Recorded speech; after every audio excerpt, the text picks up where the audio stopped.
on, Term? What's going on, Dame Grease? Two legends in the game. How y'all doing? Ah, shit, good man. Thanks Good. for having us, man. We in here. Word. Now, homegirl Cinnamon hit me up. Huh? Said y'all got an album coming out. Didn't see that coming. It's just how did this come to be? I mean, y'all both, crazy in your respective craft, but I didn't know that y'all were that close. Yeah, man. It all started. He gave me this one beat for my album in 2016, More Politics, and the beat and the vocals just had such a marriage that we both loved the record, and the fans loved the record. We ended up doing a video for it and all that. So, I think just the chemistry on that one record, we was like, all right, we gotta go ahead and do an EP or an album, and we ended up on tour together in 2017 with the Beat Nuts. So kicking it every day, he was like, yo, here's these beats, get the pen moving, and there it is. From then to now, we actually made two albums, and this is the first one. After this one, we're gonna drop another one. Okay. Now the album's called Set in Stone. What made y'all call it Set in Stone? What's that signify? Yeah, actually, keep it 100. Actually, we was actually trying to figure out a title for like fuck, Term and Grease. What? Yeah. Fuck. What? That can't be too much of mine. Can't be too much of his. Got to be Right. something that's own collective. You know what I'm saying? Yeah, it got to be something that's own collective. And then Term got Meth to get on the song, which called Set in Stone. Is like boom, boom. That's the title song. Album Set in Stone. I think really the behind, like, my behind the meaning behind it was like that. I felt like Dame did a lot of work in the game, and his reputation is set in stone. It's like when you hear his name, you know that he did a lot of work. And the same with me. We both put a lot of work in the game. So I felt like our reputation it exceeds ourselves. So set in stone, it just kind of fit. Right. Yeah. Yo, I love how y'all just say random things like, yeah, he put in a lot of work, or yeah, he just called Meth, get on the track. Like like it's nothing. Like, are you serious? Like, I mean, keep it 100, man. Like, I mean, I look at it like it, but don't look at it like it, because it's like we're all family. You know what I'm saying? So it's like, all right, I'm on the phone with Dog and shit, and the kids running around. You'll tell nephew, so what up? You know what I'm saying? Different things, down to our son Naj with Ray. You know what I'm saying? To different things, it's just like family with the whole, with the music, with the hip hop and everything that we done over the years. So it just grows and grow to a cool thing and shit. Funny so shit. it is that everybody says superstars, but like, yeah, it's cousin. Yeah. The funny shit about the Meth thing was I asked him to do the verse, and I hit him on the text, and he's like, all right, I got you. But you know how that goes. Sometimes it could be the I got you might take a year. So I come walking out the studio in Brooklyn, and when I come walking out, I just see an SUV. He's sitting in the SUV randomly. He's like, yo, Term. I'm like, oh shit. I woke up. He's like, yo, I got your verse ready. Like, had no clue he was gonna be there, nothing. He was just on the street, and he pulled the phone out. He's like, yo, check it. Termanology. He starts spitting the whole verse. I'm like, oh shit. So that's when I knew it was real. And then he said, I'm gonna come back tomorrow and lay it. And then he came back and he laid the shit, and it was just a dope experience, man. it's crazy. Now, see, you guys are the two. There's a lot of people still holding it down, and hip hop has grown up, whatever you want to say. It progressed, regressed, changed, whatever. Both of you, I feel like you stand on your square real heavy. But what do y'all feel the state of the game is right now? I think you just gotta stay active, man. Especially now with everything going directly to streaming, you could literally make a song tonight and put it on SoundCloud instantly and have the world hearing it. You put it on YouTube instantly. Within a week's time, you can have an album on iTunes, on Spotify, on Tidal, everywhere. You know what I mean? So whereas when I first got in the game, you had to make the music, then send it to a pressing plant, make a vinyl, and wait a month or two for the vinyl to come back. And even when you did press, it was like you would do an interview for XXL Source. You had to wait 2 months for the issue to come out. Now it's like, yo, Term said this. It's on every blog. It's instant. So I think it's just more about just staying active. With Dame, he's just you see him, he's still getting his placements on. You know what I mean? He's still trying to be on everybody's album. And I try to bang out like 2 projects a year. That's since I got in the game. That's what I've done. I'm on my 37th project. This is my 37th project. So I'm only 36, so it's funny, I got more projects than years on this planet. But yeah, just staying active, man. I be saying like the game, like even like actually, it'd be kind of crazy because people ask me like, what I'm saying, definitely coming from a standpoint, and we came in on the clef of the change in hip hop. It was the golden era. Remember, Locks got the deal. Boom, we was in there. Mace blown. Fucking Big and Pac got killed. So it was like, oh shit. So we was actually coming in with the next wave of everything, which was the Locks, Dog. Let's take it back to the streets, motherfucker. Boom, and moving on. So I got to see changes in hip hop. I got to see it, be a part of one, and definitely seen it. I'm talking about all the way back to my uncles and them banging all the cool hurt mixtapes and all that shit. I'm a little nigga, like I don't know what the fuck these niggas talk about.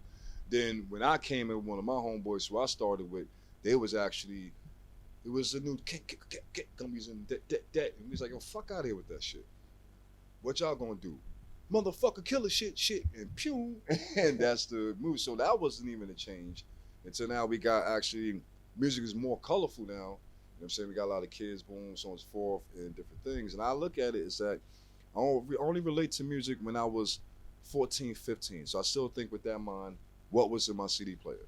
So I had NWA, Public Enemy, Tribe Called Quest, Lees of the New School, and all these different albums was a whole different color of hip hop. It wasn't just street shit. It was, they had better beats. And it was rhyming smarter and more intelligent. You're getting food from it. So it's just a balance now.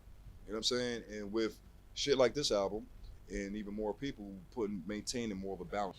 Yeah.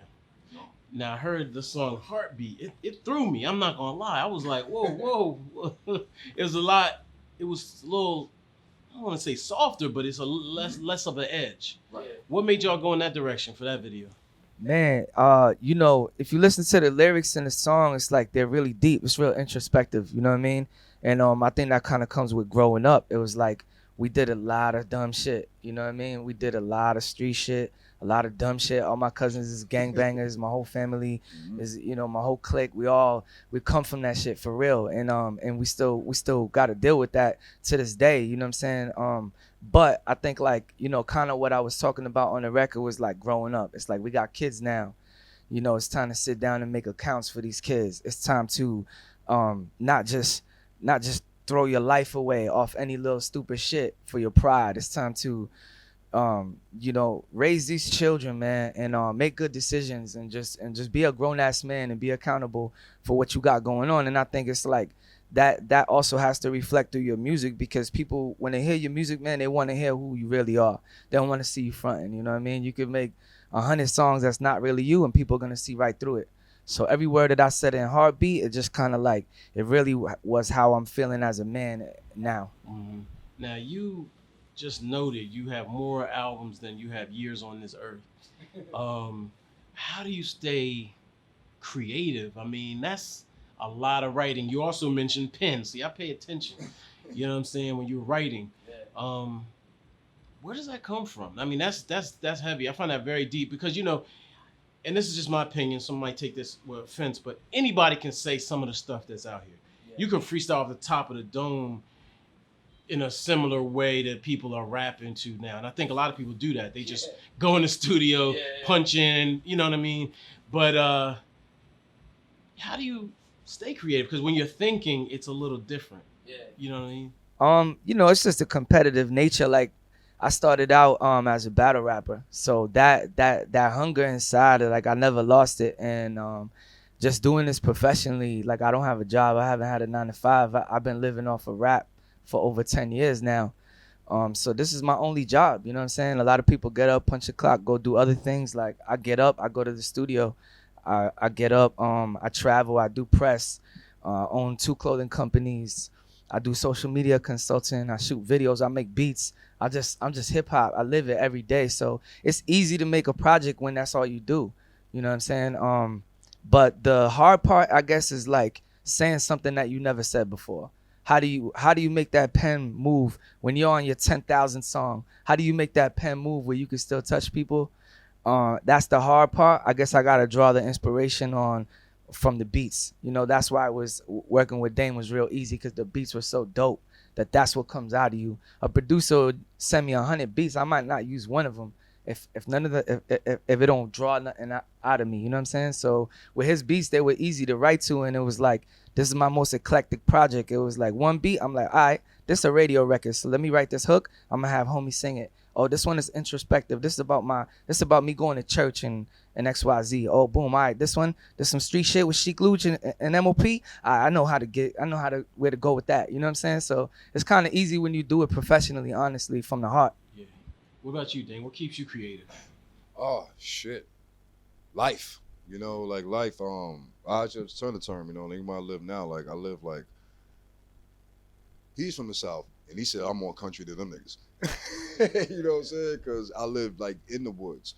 You know what I'm saying? I build shit because with being here for so many years, I am every brick of the city, every piece of asphalt. You know what I'm saying? So for me to keep growing, I had to plug into the nature, to the dirt and the trees. You know what I'm saying? With eating better and different things and shit, and keep going and shit and different things.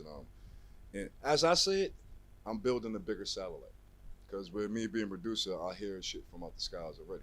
So how to hear it better is to build a bigger dish, and I compute it out to keyboards. So like I'm always gonna be a spot. Like I was saying, I'll be 99 about to die. Make sure you got my fucking keyboard right there. Good. No. Y'all got that last note? Turn that into a beat. Right. You know what I'm saying? So life is inspiration. Now, that's a far cry from the days of the vacant lot. Yeah. When we used to interview you in the grimiest places I've ever been. I think I gotta say, man, look, I'm from Delaware originally, and I mean, people have their own feelings about Delaware, and I don't get intimidated in a lot of places, but that was a little scary. Oh. So you evolved a lot since then. Yeah. I'm still the same person, but Yeah. I just know, I pop on Linux Ave right now. What's up? Yeah. Chilling. Bye. All right. You know what I'm saying? Yeah. But with that, actually, I was turning term that. That was actually my first studio, and actually where I grew up at was right down the block. Okay. So it was coming off a dude selling crack, and you got $1 million now. So I just bought the brown, sum up the building, rocked the studio. You be going. Didn't learn or grow yet. Boom. Now, as when I shut that studio down, it was like, oh, now we got to get this more professional, more business. We got to get this more better. I love my homies. I'm a homie, but we need this break. So that's why I built the one upstate and then turned it to a factory. And we came in to do a couple X albums, pre-production. We did ODB last album in there. The whole Max in French Montana, everything out of that studio. So, we built it up. Okay. Now I gotta ask you about DMX. Have you talked to him since he's gotten out? Yeah, I saw him since he got out, and actually I just called him not too long ago. He was asleep. I probably had to his crib and shit. How's he doing? Good. Yeah. He's actually doing spectacular. Yeah, he You know what looks I'm saying? good. Yeah, like when he got out, you know what I'm saying? I'm like, because it was a Fed joint he was in. It was totally different tax shit and all that. And so I'm like, yo, how was that shit? They said the Feds was cooler. He was like, nah, I hate that shit. I fuck with none of that shit. Fuck that shit. So it get a time that you got to do what you got to do. We don't got no time for anything else. So, Term, somebody asked me when I told them about this project. The first thing they asked me was, "Is he still cool with Static Selector?" Come on, man. Static's basically my blood. You know what I mean? That's my twin, man. We work out of the same studio together. We do Shade 45 together every Thursday. It's his show. I'm a co-host. I usually interview the artists. He plays the records. But yeah, beyond that, I mean, my kids chill with his kids. That's my brother. We met when we were 16. I'm 36 now, so that's been like my best friend for 20 years. And his vision was, move to Boston. All right, let's take over the city. All right, we hit a ceiling. Let's move to New York. Let's get on over there. So, he moved here in 04. I moved in 07. We lived in the same building in the Bronx. I was on the 5th floor. He's on the 1st floor. So since we moved to New York City, man, it's been like 10, 15 years that we've been putting in our work out here, and we really made a name for ourselves. And we did a lot of shit for hip hop, and a lot of people really fuck with us genuinely, out here. But that's my brother for life, man. For sure. And he's killing it, man. He got an album coming with 2 Chainz. He just produced a whole album for 2 Chainz. He just did a whole one for Currency. He doing shit with Wiz. He did the Eminem shit. Like, he never ceases to amaze me, man. He just did the new Nas joint, Lost Tapes joint. So that's my brother, man. And it's been such a joy for me to see where we started, us just breakdancing, doing house parties in the hood, to us moving to New York, to getting plaques, to working with our favorite rappers, it's been a joy, honestly, to see his success. Definitely. Now you're not from New York. You are obviously. Um, New York music, hip hop music is in a weird space right now. I mean, it's been in a weird space for a minute. I wrote an article for Vibe magazine like over 10 years ago. You know what I'm saying? We want that feeling back. Like, how can we get that? How can we get it back? You know. So, for example, let me give you an example. I don't want to trash anybody, but let's think about Los Angeles, for example. They went through their phases, but Snoop still does like these classic LA records, Yeah. and you you know, but it's well received. I feel like we have it, but it's not received. My biggest issue with the New York thing is that a lot of the artists here, they're trying to chase whatever new sound comes out instead of just making what they really want to make, and sometimes it comes out in the music. Me, a 36-year-old man, I don't want to see none of my favorite rappers from the 90s doing this in the videos. I don't want to see it. It just don't, dog. We don't like you for that. That's not why we love you. You know what I'm saying? If a new artist come out and they doing all that, we could get with it, cause that's who they are and they're being true to themselves. So I think New York lost a lot of its identity because when it turned on the radio, it's like, all right, South record, pop record, South, out of town. It wasn't so much New York, so they're like, all right, we gotta compete. And then I feel like it lost a lot of its sound. But it is some people that still do that shit the authentic way, like DJ Premier. He keeping it going. He got the new record with Griselda, and before that he did the one with Ferg. Before that he did the one with Casanova. So it's like there is some artists that's still keeping it New York. You know what I mean? For sure. Actually, that was a dope question because I guess with me just coming from drug dealing to the music, you know what I'm saying? I look at things in a different perspective. One, let me just be sarcastic, arrogant for a minute. New York music is not the same because me and Dog ain't here. One, all right, that's one. But the other thing, like, let's go back to like 2007, and different things where it was crazy. I'm talking about it was crazy. I was fucking losing my mind. If motherfuckers would make songs, we're bringing New York back. Get the fuck out of here. That's the worst thing. Ugh. I hate that shit. You know what I'm saying? I hate that. You know what I'm saying? And so what we done, we know what we had to do. We just gonna do our own feel, own sound, own that. Oh yeah, where y'all from? New York. But same as with X first album. I want the sound and the feel to go worldwide. Different things with everything. So that's when we did the whole wave movement. Me, Max, and French. We actually brung New York back to underground mixtape wave without screaming, all this fucking weird shit. You know what I'm saying? Or accepting defeat. A lot of people stole y'all style too. Mm-hmm. That whole Max B, French Montana we wave, a have lot of people took Futures, that. Drakes, or even half of me doing the Blanket Jackson auto tune back then. That was my thing. T-Pain was auto tune, baby. I'm like, I ain't gonna do that. I'm a good on auto tune. Bitch, suck my dick, you a slaw. And that actually kind of brought in a lot of the new type of shit. Cause we used to have fun making the records, but everybody loved it, you know. So the wave sound to the underground sound was a whole New York bring back. You know what I'm saying? Without saying that weird shit. So tell people when Set in Stone comes out. Who's on it. All the the rundown. Yeah, drops Friday the 13th. This Friday, and we got all the merch. We made CDs, we made colored vinyls, turquoise colored vinyls. We made cassette tapes. We made CDs. All that good stuff. You could get at us on the social medias for that, and it's all available, man. Digital, physical, all that. Um, what's the biggest change? What is the biggest change? You both got tenure now, so what's the biggest change, positive and negative, that you've seen since you started in the game? Well, like I said, I look at it from a musician standpoint and a hustle business standpoint. You know what I'm saying? And the thing is now, it's like we said, like let's say we waiting for or do a production or do something for Def Jam.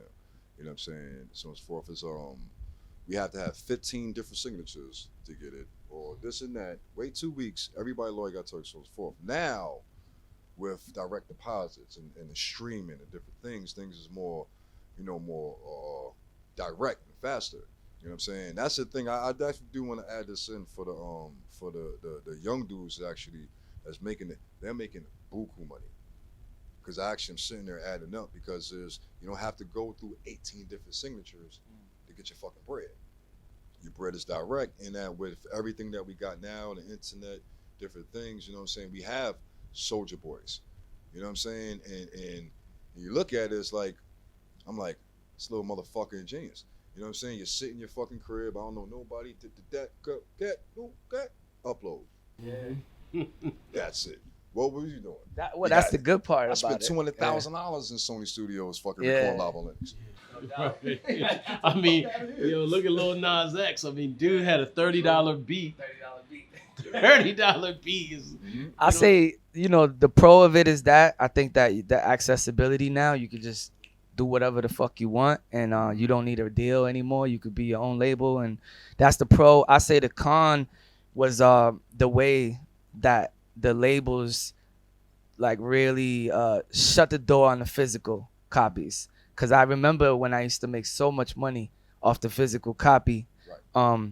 Whereas it's like you sell one vinyl, you get $30.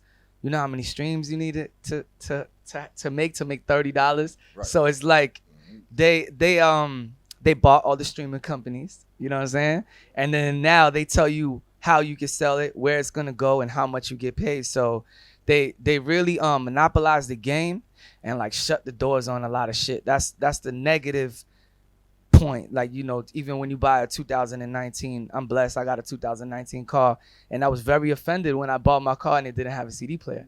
And then you go to Best Buy to buy, your daughter something, and you're like, where's the CD rack? CD rack gone. So it's like they personally was like, yo, this shit is gone. Fuck out of here. We're gonna own the streaming and we're gonna tell you how much you get paid. So that's the only negative. But you got to use it to your advantage, man, and just move with the times. That's all. Yeah, absolutely. It's funny. You could, if you get a Lexus though. I know somebody that just bought a brand new Lexus. It had a CD player in it. I was like, yo, what is that? I'm a collector. Like I got like 20 crates of vinyl. I got thousands of CDs. I got tapes. Like I got magazine shelves and shit. I'm just like a hip hop historian on the low. So like for me, it was a little heartbreaking. But I think I might get a CD player put in the whip just for the nostalgia. You know what I mean? Now, what do y'all think about the top 50 list? I don't want to highlight the list that came out because it's fraudulent. I'll just keep it real. But back in the day, we would do those lists. All Hip Hop would do them. The Source magazine would do them, and it was done by people with credible voices in the culture. Yeah. Also, it speaks to something that you mentioned regarding sort of like the barriers to entry are gone. Yeah. So now we're in a whole nother era where just kind of anybody could put a top 50 list. Don't know those people, no real credentials, with all respect due to whoever they might be. I just don't know. That's the hard part, because it's like that's the hard part with social media, because everybody got a voice now, including people that ain't shit, and they don't have no validation. So that's the hard part. But I mean, those lists are always gonna be subjective. You know what I'm saying? I don't think there's no MC that's truly the one, and I don't think that. Also, don't think like Big Pun should be number 48. Shit. Whoever's making these shits is out of their mind. But I don't like that fucking dog wasn't even on the list. Yeah, like it's just crazy. Like, but I feel like in the era that you're saying where they were doing those books and the rap list books, I felt like it was more like people. It was a bunch of people that actually studied the game and knew about it. So the credibility is kind of gone. So that's the tough part. The funny thing, Term, is you said once I'm a young Rakim with the bars. Am I correct? Yeah, I did say that. Yeah. Do you still aspire for those? Because like people who don't listen to hip hop a lot, right? They might have a problem with putting you on a top 50 list. Yeah, for sure. Because they might be like, 40 or whatever. And they stop listening after they had their first kid or something. You know what I'm saying? Yeah, what has he ever done? Right. Exactly. Well, besides bodying almost all your favorite rappers and dropping 37 albums, Nothing. Nah, but yeah, man. I mean, there's people that love me, and those are the people that believe in me. And I'm a lot of people's favorite rapper, and that's cool. And a lot of people don't still to this day don't know who I am, and I'm cool with that too, because there's 7 to 8 billion people on this planet. I think as long as you got like a good, 1,000 people that love you and rally behind you and buy your shit and memorize your shit, and the words touch their soul, then it's all good. It really is, man. And some of your favorite rappers is dropping albums that ain't selling shit right now. You know what I mean? So fuck a list. As long as people fuck with us, then it's all good. Okay. Do you have a plan for the second album? Um, When it'll drop, like, in this day and age, like you said, you got to keep hitting people.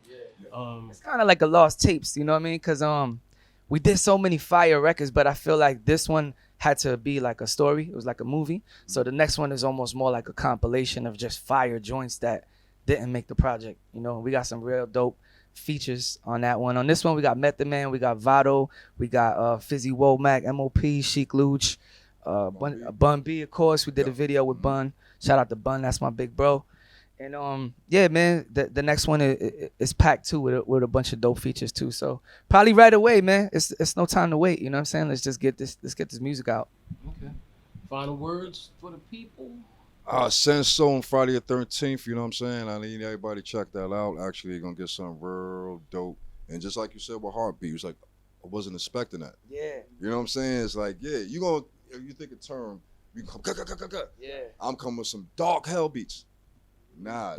Should have its own This shit different. own vibe, own soul to it. Yeah, man. It's like it's a real eclectic album, man. A lot of people say, "Oh, this one got something for everybody." Nah, this shit really got something for everybody.